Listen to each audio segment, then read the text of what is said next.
एकै ठाउँ खाने अजिङ्गरको भेष धारण गर्नुभयो। सर्पको आहार लिएर बस्नुभयो। सासले केही तुन्दा आइहाल्यो भने त्यसलाई आक्रमण गर्ने ग्रहण गर्ने गर्नुहुन्थ्यो। बाटामा हर कोही व्यक्तिहरू हिँड्थे। तीर्थालु यात्रीहरू आउँदा देख्थे लडिरहेको एउटा साधु कसैले यसो फल प्रसादहरू यसो राखिदिन्थे। त्यसलाई प्रसाद सम्झेर ग्रहण गर्नुभयो। आफ्नो शरीरमा रहेको मलमूत्र इत्यादि सबै त्याग गर्नुभयो। उहाँको मनमा केवल भगवानको मात्रै स्मरण गर्नुहुन्थ्यो। व्यक्तिले कतिले छ्याछा दूर पनि गरे तर उनलाई केही प्रभाव भएन। केवल भगवानलाई मात्र चिन्तन गर्नुहुन्थ्यो। ईश्वरीय ध्यानमा रहनुभयो। कुनै चिन्ता गर्नु भएन। अन्त्यतो गत्वा अन्त्य सुमति सुगति भनिन्छ। अन्तिम समय जे सोच आउँछ त्यही सोचको भावनाका द्वारा पुनर्जन्म प्राप्त भएर गएको हुन्छ। उहाँको अन्तिम समयमा पनि पुनः मृत्यु भएर जानुभयो। मृत्यु भएर गइसकेपछि अर्को जन्म पनि पुनः ऋषभदेवकी अवतारको स्वरूपमा लिएर उनैका वंशमा ब्राह्मणकै स्वरूप लिएर पुनः एउटा भरतजीको स्वरूप लिएर जन्म लिनुभयो। दोस्रो जन्म पनि पुनः भरतकै लिनुभयो। तर त्यतिखेर उहाँले के विचार गर्नुभयो, कल्पना गर्नुभयो भने यो सांसारिक मायाजालको चक्रमा हामी पर्न सक्छौँ। अब यसमा चाहिँ म कोहीसँग पनि नबोल्ने, जसले जस्तो सिकाउँछ त्यसले त्यस्तै गर्ने भन्ने मनमा उहाँले विचार गर्नुभयो। शिरोधारी लिनुभयो। अब ईश्वरको कृपा व्यक्तिले जस्तो सोचो त्यस्तै नै हुनसक्छ। कर्मको जाति यो मनले जे चाह्यो त्यही गर्न सकिन्छ। मनलाई यदि बन्धनमा राख्यौँ भने हामी बन्धनीय हुन्छौँ।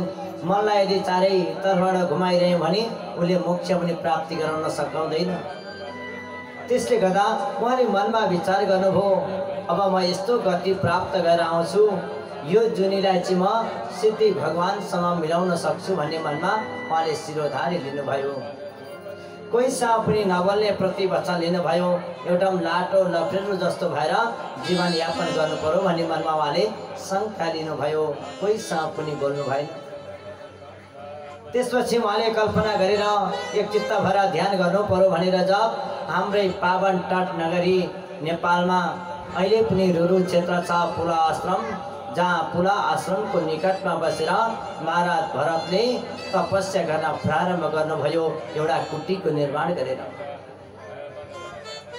अब तपस्याको प्रभाव यति हुन्छ। अहिले त जति पनि हामीले मन्त्र साधना योग गर्दाखेरि उहाँको नित्य अभ्यास थियो। बिहानै दैनिक उठेर गण्डकी नदीको किनारमा जाने, स्नान गर्ने अनि हाम्रा जति पनि दिवाङ्गत रहेका पितृहरू थिए सबैलाई सम्झेर उहाँले तर्पण दिनुहुन्थ्यो।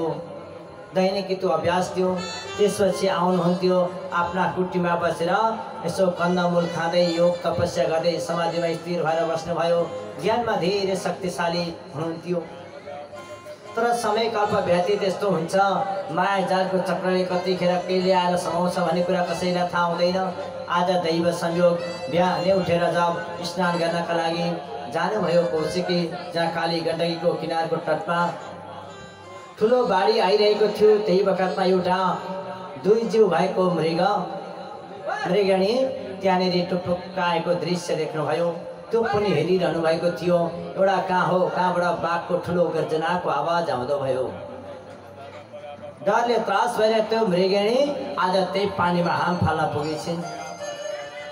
दैव संयोग सन्तानको जन्म भयो। माताको अगाडि गएर मृत्यु हुन्छ। उनले त्यो दृश्य सबै हेरिरहनु भएको थियो। भरतजीले हेर्दै जाँदा उहाँले सम्झिनुभयो आमाको पनि मृत्यु भयो। यो टुरो बच्चाको के हालत होला, बरु यसलाई निकालेर बाहिर लगेर केही सेवा पो गर्नु पर्यो भन्ने सम्झिनुभयो मनमा। यस्तो मनमा भावना लिनुभयो सेवा गर्नु पर्यो भनेर छलाङ ल्याएर सन्तभित्र प्रवेश गर्नुहुन्छ। त्यो मृगको बच्चालाई च्याप्प समाउनु भयो। लिएर आउनुहुन्छ आश्रममा। आइसकेर उहाँले जे जस्तो मिठो मसिनो खानुहुन्थ्यो, जे प्रसाद गरे पनि उसलाई पहिले दिएर खाने काम सुरु गर्नुभयो। लालन पालन गरेर त्यो मृगसँग एउटा माया प्रेम स्वयं बस्न लाग्दो भयो। जहिले पनि हातमा माला झोली लिएर यसो जप गर्न लाग्नुहुन्थ्यो। बेला बेलामा को नजर त्यो मृगतिर जान लाग्यो। नेत्र खुले। जुन भगवानको ध्यान गर्नुहुन्थ्यो, शङ्ख चक्र गदा पद्म धारण गरेका परमात्मा भगवान श्रीहरि, उहाँतिर मन बिर्सेर केवल त्यो मृगकोतिर नजर जान लाग्यो। ध्यानता भङ्ग भयो नि त त्यो प्रेममा लागिसके पश्चात। एक दिन हुन्छ, 2 दिन हुन्छ, यिनै मार्गलाई अपनाउँदै अगाडि बढेर गएका थिए। दैव संयोगले हुँदै रात्रि शयन गर्दा पनि त्यो मृगको साथमा लिएर शयन गर्न सुरु गर्नुभयो। प्रेमको बन्धनमा जब बाँधिनु भयो भरतजी, जति भजन कीर्तन हुन्थ्यो त्यति हुन छोडो। मन एकाग्र भइसकेको छ, माया प्रेममा बाँधिएको छ। आज त्यही मृगको बच्चाका साथमा उहाँले आफ्नो जीवन बिताउने निर्णय गर्न उहाँले सुरु गरिसक्नुभयो। एक दिन गाउँमा ठुलो भण्डारा लागेको रहेछ। त्यस भण्डाराको निमित्त साधु सन्तहरूको त सङ्गत हुन्छ, जहिले पनि सत्सङ्गमा जाने। त्यो सत्सङ्गमा जाने उहाँले मनमा विचार गर्नुभयो। अनि विचार गरेर जब जान भनेर लाग्नुहुन्छ, आज त्यो मृगलाई भित्र कुटीमै छोडेर जानुभयो। धेरै परसम्म पुग्नुहुन्छ, सत्सङ्ग गरेर बेलुकाको समयमा आउनुभयो। आउँदाखेरि दिनकै सत्रमा मृगको बथान आएछ। मृगको बथानले देखो एउटा मृगलाई भित्र थुनिरहेका छन्। सबै मृगहरूले त्यो कुटीलाई भत्काइदिए र भित्र रहेको मृगको बच्चा थियो, त्यसलाई बाहिर साथमा निकालेर लिएर जाँदछ। आज ती सन्त बेलुका आउँछन्, आएर वरिपरि हेरे, आज मृगको बच्चा कहीँ पनि देख्नुहुन्न। नदेखेपछि मेरो मृग खोइ भन्दै तलतिर परतिर आश्रममा, कुटीमा, जङ्गलमा सबै झाडीमा खोज्नुभयो, कहीँ पनि भेट्नु भएन। त्यही भएर भनिन्छ नि, व्यक्तिलाई चिन्ता र चिन्तन। जो व्यक्तिले चिन्ता गर्छ त्यो 6 महिना नपुगी चितामा पुग्छ। तर जसले चिन्तन गर्छ परमार्थ रूप ईश्वरलाई प्राप्त गर्न पाउनेछ। आज महाराजलाई त्यो मृगको चिन्ता भयो। चिन्ताले व्याकुलता गरेर गयो। खाँदा बस्दा हिँड्दा हर नजरमा उसले त्यही मृग मात्र देख्नुहुन्छ। खान मन लागेन, उही मृगको याद आउँछ। समयकल्प व्यतीत हुँदै गयो। अन्तिम समयमा यो प्राण निस्किन आँट्दाखेरि पनि हे मृग भन्दै यो प्राणलाई त्याग गरेर जानुभयो। अर्को जन्म पुनः उहाँ मृग योनि भएर जन्मिनुहुन्छ। एउटा मृगको बच्चा भएर जन्मिनु भयो। अर्को जन्ममा त्यो मृग एउटा जनावरको स्वरूपमा जन्म लिएर आउनुभयो। कन्दमूल खाँदै योग तपस्या गर्दै 5 वर्षको उमेरसम्म व्यतीत गरेर मृग योनिलाई पनि त्याग गरेर जानुभयो। मृग योनि त्याग गरिसके पश्चात भगवानको कृपा यस्तो भयो। अहिले दैव संयोग भगवानको कृपा प्राप्त भयो भने व्यक्तिले जे पनि गर्न सक्छ। अन्तिममा अर्को जन्म लिएर आउँदा उनी एउटा ब्राह्मण कुलमै भरतकै नाम लिएर जन्म लिएर आउनुभयो। जहाँ 4 जना दाजुभाइ थिए, उस सबैभन्दा कान्छो जुन रूपमा उनले जन्म लिएर आए, जहाँ भरत नै भएर रहेका थिए। तर उनले त्यो जन्ममा के विचार गर्नुभयो, म कोहीसँग पनि बोल्दिनँ, कोहीसँग पनि खान, जसले जे दिन्छ त्यही कुरामा खानेछु, आनन्द रहनेछु, कोही कसैको निन्दा पनि गर्दिनँ। यो जुनीमा, अहिलेका जुनीमा मैले माया प्रेममा फसेँ, सांसारिक मायाको चक्रमा फसेर म जनावरसम्म पनि भए, तर अहिले फेरि पुनः मैले मनुष्य छोरा प्राप्त गरेर पाएको छु। यो युनिमा त म अनिवार्य कुनै संसारी माया जालमा पर्दिनँ भन्ने मनमा प्रतिज्ञा गर्नुभयो, विचार गर्नुभयो। आज भरतजीले उनले कसैलाई केही कुरा नाइ भनेर भन्नु भएन। कहिले तल्लो घरमा बोलाउँथे काम गर्न, त्यतै हराउनुहुन्थ्यो 2-4 दिन। कहिले पल्लो गाउँ, कहिले तल्लो गाउँ, हर संसारी सबैतिर घुम्दै जानुभयो। कसैले केही दियो भने खाइहाल्ने, कसैले केही दिएन भने पनि कसैको निन्दा नगर्ने, प्रवाह नगर्ने, यस्तो उहाँको आदत भयो। समयकल्प बित्दै जान्छ, व्यतुलता हुँदै जानुभयो। कुनै कुराको निन्दा भएन, प्रवाह भएन। अनि घरकाले गाली गलोज गर्न लाग्थे। नुहाइ धुवाइ कहिले पनि छैन। शरीर एकदम परिपूर्ण रहेको छ, शरीर तन्दुरुस्ती छ। खाना पनि जे पुरै खाएका छन्, तर त्यो घरमा अलिकति अशक्त जस्तो भएको स्वभाव भएको छ भने घर परिवारले चाहिँ अपहेलन गर्ने। फेरि उसलाई जुन नराम्रा कुरा छन् यतिसम्म वर्णन गरिएको छ।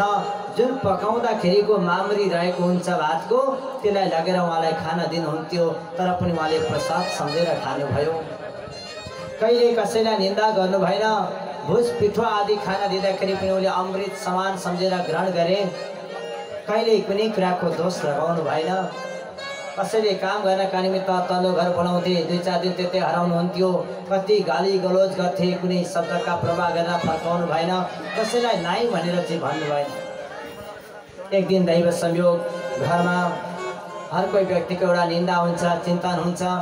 आज भाउजूहरूले भन्नुभएको छ, हेर जहिले पनि घरमा त्यो पर डाँडाका मकै सबै खाइसक्यो, बाँदरले चकनाचुर पारेको छ, तपाईँ यही घरमा बसिरहेका छौँ। आजै हाम्रो घरमा यस्तै मोटो तगडा व्यक्ति जहाँ भाइ बसिरहेको छ घरमा, न त्यसो केही काम छ, केही निन्दा छ, न केही कुराको चिन्ता गर्छ। हामीले यसलाई यस्तो ठाउँमा लगेर राखौँ जुन राखिसकेपछि ती सारा बाँदर आदि सबैलाई खेदोस्, त्यहाँ गएर केही न केही काम त गरोस् भनेर उनीहरूले भाउजूहरूले दाजुहरूलाई बेलुका अलिकति पोलिसी लगाइदिनु भएछ। अब त पोलिसी लगाएपछि उनीहरूले पनि विचार गरे वास्तवमा हो यो भाइलाई यदि त्यही ठाउँमा लगेर राखिदिउँ भने कमसेकम बाँदरहरू रुङ्छ, चराचुरुङ्गी वृक्षहरूलाई पनि हेर्नेछ, सबै काम उसले गर्नेछ भनेर तिनीका साथमा दाजुले जब लगेर उहाँले लगेर राखिदिन्छन्। राखिदिइसकेपछि उनले बाँदरहरूलाई रुङ्नु भनेको थियो, चराचुरुङ्गीहरूलाई रुङ्नु, कसैलाई खाना नदिनु भनेर त्यहाँ राखेका थिए, तर उनले त्यो प्रवाह गर्नु भएन। यो संसार भवसागरभरि केवल यो रामकै संसार हो। म पनि रामको, यी पनि रामका, यी चराचुरुङ्गी पनि रामका, मैले नदिए कसले खान्छ भनेर सारै चराचुरुङ्गी बाँदरहरूलाई बोलाइ उहाँले जब खुवाउन सुरु गर्नुभयो। राम जी का चिड़िया, राम जी का खेत, खाओ खाओ चिड़िया भर भर